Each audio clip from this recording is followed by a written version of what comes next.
Hey guys, so I am going to actually log in like you would log in so you can figure out how to go to this again if you want to, kind of read the stories on your own.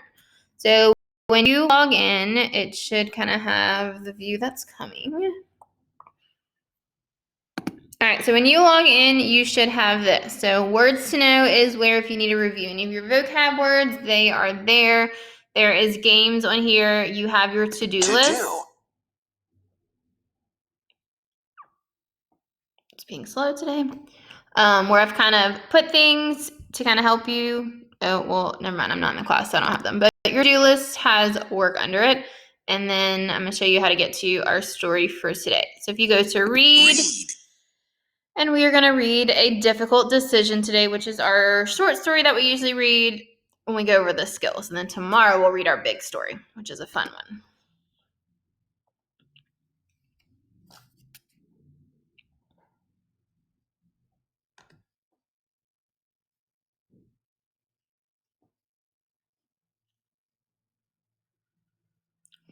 Okay, our genre is realistic fiction. So, like we've talked about before, fiction means that it did not happen. It's a made up story, but realistic means it could happen. So, even though this story didn't happen, it's something that could happen to some children like these two boys.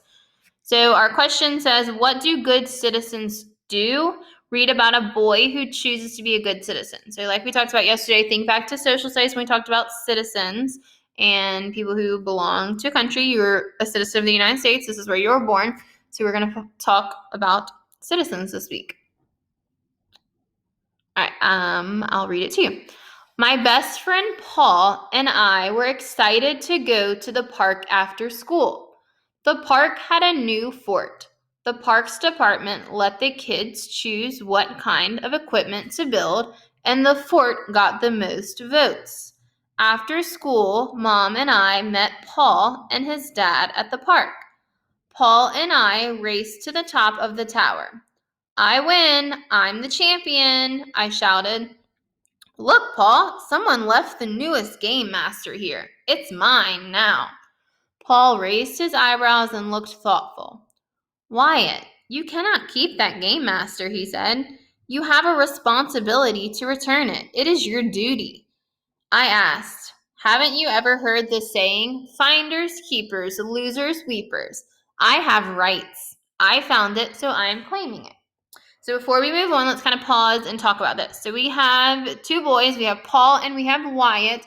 The setting is at a park, and they just voted on something, and the winning thing was kind of the fort. So you can kind of see from here, it looks like a cool little playground. So when they got there, they see this new toy Game Master, which I'm guessing is similar to like a Nintendo type game. So Paul is saying, or Wyatt is saying, like, oh, I found it, I'm going to keep it. And Paul is like, you probably shouldn't do that. Like, it's not yours. You need to turn it in. So on the next page, we'll find out what happens. Let's kind of go through our vocab words. Votes means that when you decide on something, so they must have voted on different things. Like, do you want swings? Do you want a fort? Do you want to slide? And they picked the most votes, the most picks went to the fort. Champion means the winner. He got there first. Responsibility is like your job or your duty. And rights are things that you're free to do. So he's saying, I am free to keep it. So let's see what happens on the next page.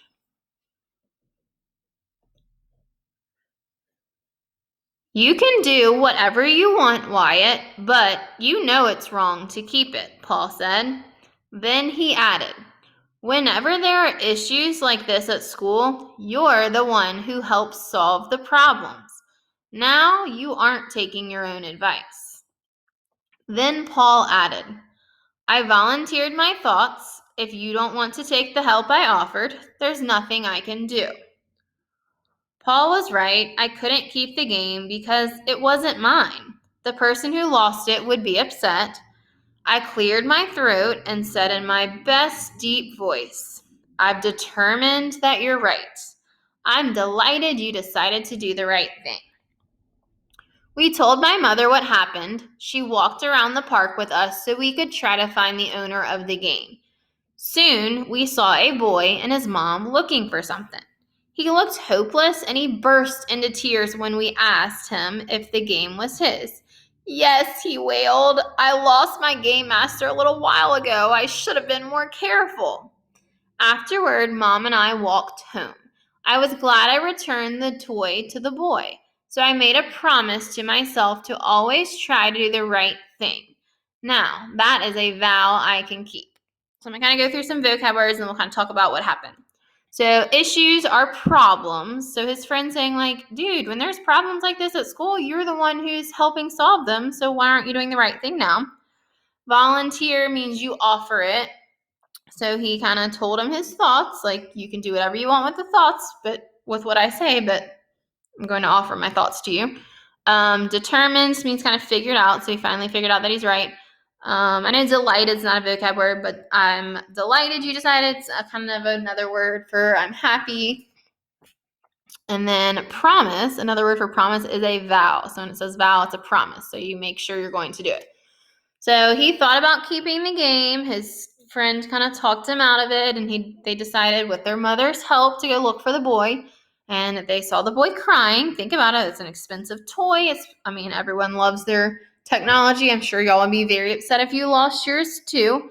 And so he ended up finding it. So I'm sure the two boys, Wyatt and Paul, felt really good. And I'm sure the boy who lost the game master felt really good. And they were all kind of proud of themselves. So it says, how are Paul and Wyatt good citizens? So they're good citizens because they made the choice to return something that wasn't theirs and make sure to find the person who it belonged to. And then it says, what is something you can do to be a good citizen? So there's lots of things you can do. Pick up trash, help a neighbor, things like that we talked about in social studies. So I'm going to go over our skills real fast, and then we'll be done with reading for the day. All right, so summarizing, we've kind of gone over that a bunch this year. It's kind of just a fancy way of saying the story in your own words, and you only say the most important things. So you do that on your book report. So we're not going to really go over that this week. So your comprehension skill is point of view. So this is a new skill. A point of view, or a character telling the story, has feelings about the event. This is the character's point of view. The words I, my, me, and mine tell who is speaking. Okay, so we had two characters, and they kind of had different views on what was happening. So let's kind of talk about this story. So it said, when I read the second paragraph on page 335 of a difficult decision, I can tell Wyatt is talking. I will look for clues to his point of view. So we have Wyatt. The clue, he says, it's mine now. And the point of view is Wyatt thinks he should keep a game he found. And then our other character, I can't really write in here, but our other character would be Paul. And then we can kind of figure out from his clues, because he kept telling him that he should give it back. I don't have the exact word because I don't have the story right here. But we know that Paul's point of view was that he thinks Wyatt should return the game that he found. So in the beginning of the story, they didn't have the same point of view. They kind of differed on that. So point of view is just how the characters are thinking. And sometimes you might have the same point of view as a character, and sometimes you might not have the same point of view as a character. All right, we have one more page. All right, realistic fiction. I'm just going to go over that briefly because we've done tons of that this year. So it has characters that talk and act like real people. It has a setting that could be a real place, and it's told in first person, so someone's telling the story. So it's something that really could happen. We really could have two boys who went to the park and found a game and couldn't decide if they should give it back or not. So it is a made-up story, but it really could happen. And first person is just when the characters are using I, me, my, they're acting like they're in the story. And then our vocab strategy for the week is a repeat skill, so it should be kind of a review. It is suffixes, and suffixes are the small word parts that are added to the end of a word. So it says, to understand the meaning of a word you do not know, separate the word from a suffix, such as FUL or LESS, to figure out the word's meaning. So thoughtful, careful, careless, hopeless, things like that. So it says, I'm not sure what thoughtful means. So remember, when you get to big words, take off the suffix. That kind of helps you figure out how to say it, and then also helps you figure out the meaning. The root word is thought, which has to do with thinking about something. I see the suffix FUL, which means full of. I think the word thoughtful means having a lot of thoughts. So it means you're full of thoughts. You have a lot of thoughts. Okay, so let's look at some other ones. We have careful. We know FUL means full of. So if you're full of care, it means you're kind of being gentle with something. And then if you are hopeless, LESS kind of means without. So it means you're without hope. So you don't think it's going to happen. You're kind of defeated with that. So those are our 2 skills for the week, point of view and suffixes. And tomorrow we will read our big story.